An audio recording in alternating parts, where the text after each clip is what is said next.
Se vi dicessi caffè, tanto caffè, dell'ottima pizza, dell'ottimo cibo e meravigliosi palazzi storici in un weekend di sole, sarebbe molto facile per voi indovinare dove sono stato. Oggi parliamo di questo mio weekend speciale.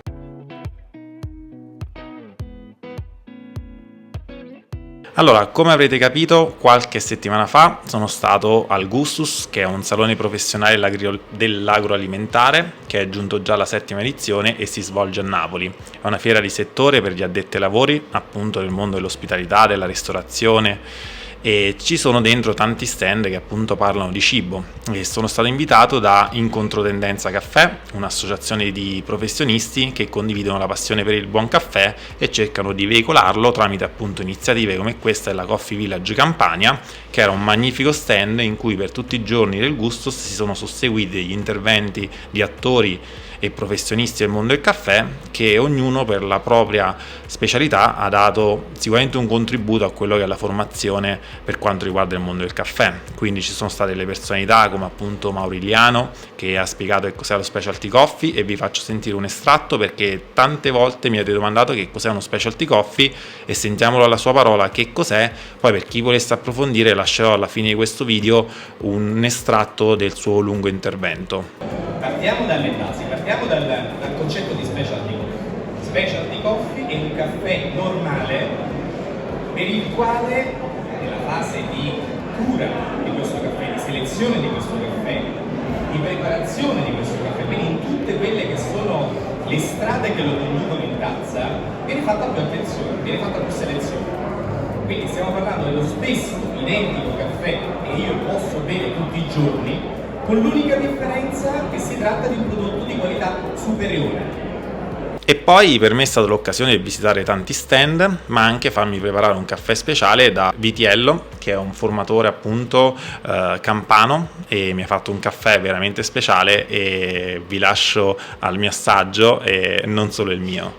Ok, che caffè hai fatto? Questo è un 100% arabica, Caffè Lab, A 10 minuti avrà inizio il primo workshop Messico e Brasile. di presentazione di un'associazione. Questa è la nuova M200. Si vede, è bella, eh?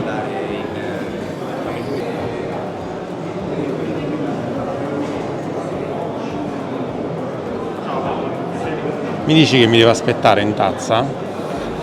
In tazza ci aspettiamo un gusto molto dolce di frutta matura, con una piccola acidità iniziale, citrica, più sull'agrumata. Ok, Prego. grazie. Un corpo medio.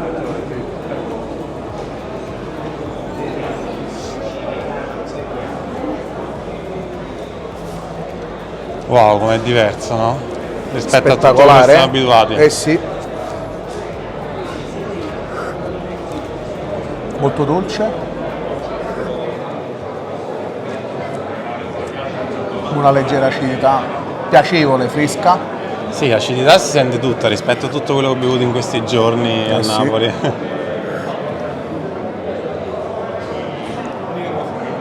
Sai di Anche il frutti rossi, no? Il retrogusto, frutta matura, un retrogusto molto prolungato, cioè quindi molto fresco, Grazie. grande. Assaggio è una cosa particolare.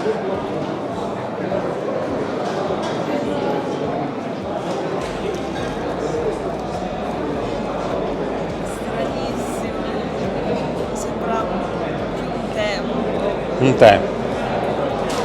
è Ci qualche mono origine strana. Messico, 100% arabica. Senti i frutti rossi, agrumato.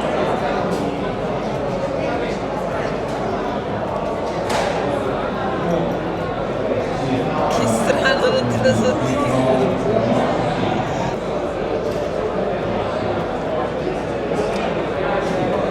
Direi che è quasi piccante.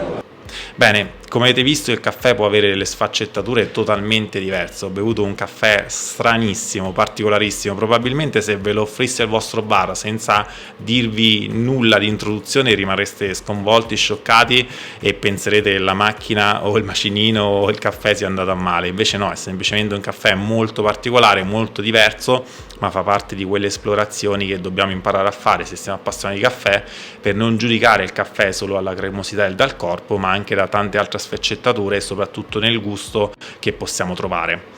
E poi nel mio peregrinare tra gli stand ho avuto il piacere di incontrare Caffè Cremoso e il suo titolare, con cui abbiamo fatto una piccola chiacchierata che vi lascio ascoltare, in cui abbiamo affrontato alcuni aspetti caldi appunto sul caffè. C'è anche l'acqua? Giusto, prima l'acqua. Aumentare la tazzina per poi magari cercare anche di migliorarla, cioè magari con quei 10 centesimi in più che ti fai sviluppare X caffè in più su ogni chilo, hai anche la possibilità di spendere qualche euro in più per ogni chilo di caffè, quindi migliorare anche la materia prima, cioè di andarcelo a giocare sul fattore qualitativo anziché andarcelo a giocare poi su un fattore di prezzo che tanti poi ci vanno a speculare. Magari eliminare tutti questi tipi di prodotti che le persone mettono nel bar, vendono il caffè, il supermercato, il discount, sono cose che non vanno perché poi col tempo non danno risultati. Il cliente alla fine lo sente che è un caffè di qualità. Il popolo sempre di più si sta specializzando, si sta informando anche nel caffè. Prima tante cose non si sapevano, come il vino bianco e il vino rosso, poi è nato il vino rosso Brunello, quello campano, quello toscano, eccetera. Ma poi eccetera. tutte le varie accezioni del biologico, del naturale, anche nel Quindi, vino. man mano si andrà sempre più verso lo stesso percorso che ha fatto il vino.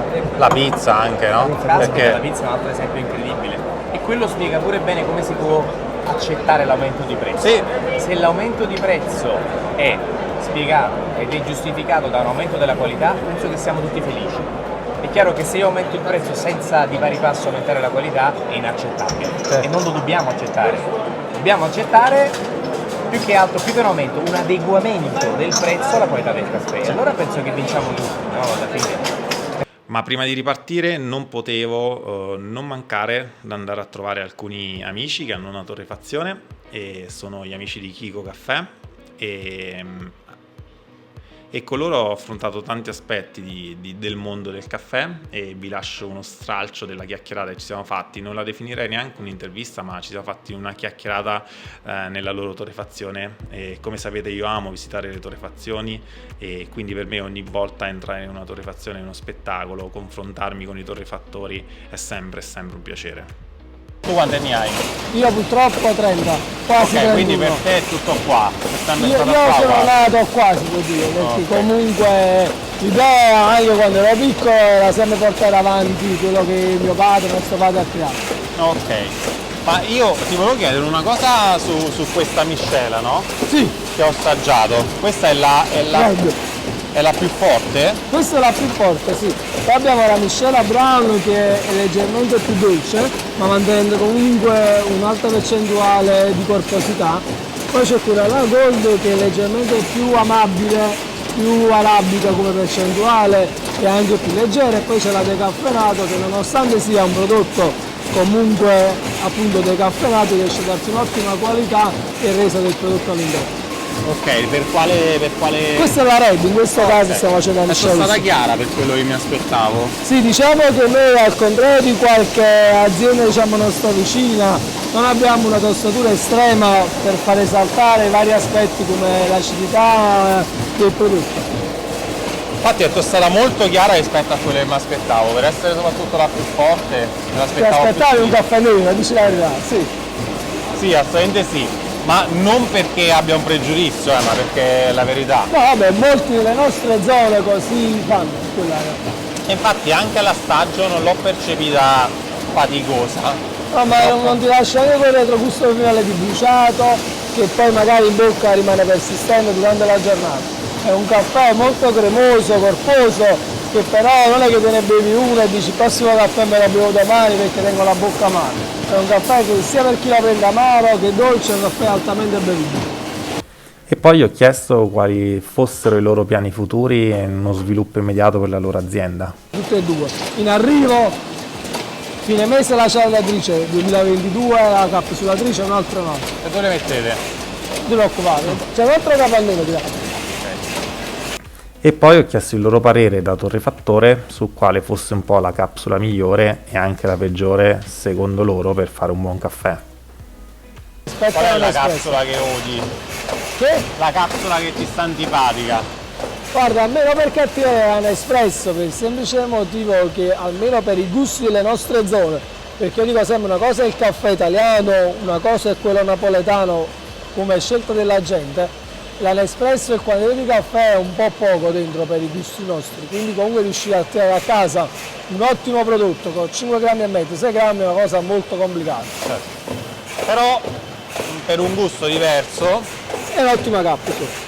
Diciamo fuori dalla Campania è un'ottima capsula perché comunque le macchiette sono fatte bene, durano nel tempo. Per la Campania Nespresso è un prodotto complicato perché non va molto incontro al gusto della gente.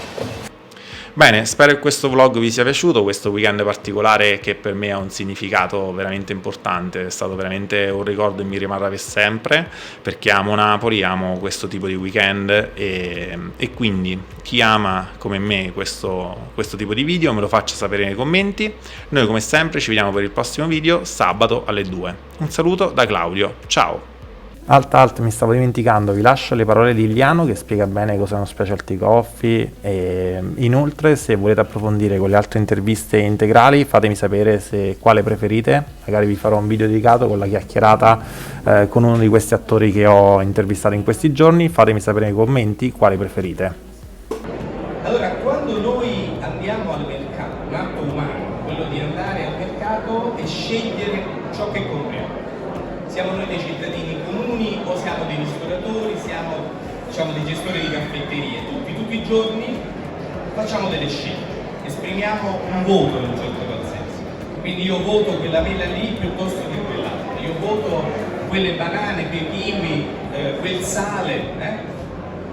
La stessa cosa va fatta quando si sceglie un caffè, perché si esprime un voto. Ma io non posso scegliere solo a valle. Bisogna risalire a monte, perché quando noi questo frutto esotico si trova sulle piante e va selezionato, va scelto, bisogna esprimere quel voto, cioè bisogna capire che faccio, prendo tutti i frutti, maturi, o prendo solo quelli più maturi. Quando poi li ho colti, a un certo punto ne avrò un po' e dovrò selezionare quelli che sono i migliori da quelli che sono un po' meno buoni, ma questo ripeto capita tutti i giorni in tutti i mercati del mondo. Quindi ritorniamo ad umanizzare il caffè speciale, lo specialty coffee, come se fosse una cosa da fare regolarmente. Perché solo se noi gli diamo questo significato possiamo pensare, sperare di trasmettere questa conoscenza, questa competenza, questa grande passione che abbiamo a tutti. Noi non possiamo pretendere che tutti siano degli scienziati del caffè, questo non lo si può pretendere. Si può però sperare e poi dopo un po' anche invogliare le persone a scegliere il caffè giusto. E veniamo alla Specialty Coffee Association. Che cosa fa la Specialty Coffee Association? Nel 1982 nasce negli Stati Uniti. Come nasce? Come nascono tutte le cose in cui c'è passione? Delle persone iniziavano a confrontarsi sul caffè, non sapevano come andare avanti e si misero insieme, iniziarono a creare questo gruppo, alla fine era un gruppo di persone appassionate. Da lì sono andati avanti, hanno studiato, hanno iniziato a coinvolgere le università, quindi nei compartimenti che ne so, di agraria, piuttosto che di chimica, piuttosto che chiaramente anche la parte ingegneristica, e negli anni hanno creato una scuola di pensiero. Dalla scuola di pensiero sono nate le pubblicazioni, dalle pubblicazioni sono nate le scuole di formazione, dalle scuole di formazione sono nati gli esperti di oggi. In Europa siamo arrivati un po' dopo, non perché non vi fosse cultura del caffè, perché i primi studi sul caffè in Europa, molti nei paesi scandinavi, risalgono addirittura agli anni 70. Quindi quando c'è un'associazione non significa che prima non c'era nulla, ma c'è la volontà di stare insieme. Quindi quando una comunità assurge a livello di associazione significa che sono maturi i tempi per costruire qualcosa insieme. Si arriva nel 98 a creare la SCAE, Specialty Coffee Association of Europe, e si arriva solo nel 2017 separare questi due branch, queste due associazioni, che parlavano la stessa lingua già, ma che non avevano ancora raggiunto quel livello di diffusione per poter stare insieme. In sostanza, che cosa fa la SCA? Ve lo spiegheranno poi loro, diciamo nel dettaglio, ma la SCA, a mio avviso, ha il grande pregio, il grande merito di aver stabilito un linguaggio comune. Cioè, rendiamoci conto, noi andiamo all'interno oggi di un bar e chiediamo un caffè ristretto, il barista sa cosa preparare. Chiediamo un caffè lungo, chiediamo un caffè macchiato. Questo tutti i baristi lo sanno. Se però noi dobbiamo parlare di, come dire, di tecnica, abbiamo bisogno di un nuovo linguaggio comune. La SCA in buona sostanza ha dato da muscolosità scientifica a quelli che sono gli operatori del settore o anche gli appassionati e stabilisce un nuovo linguaggio comune. Uno dei più grandi lavori della SCA che si ricorda negli anni, poi passo la parola, è il lexicon.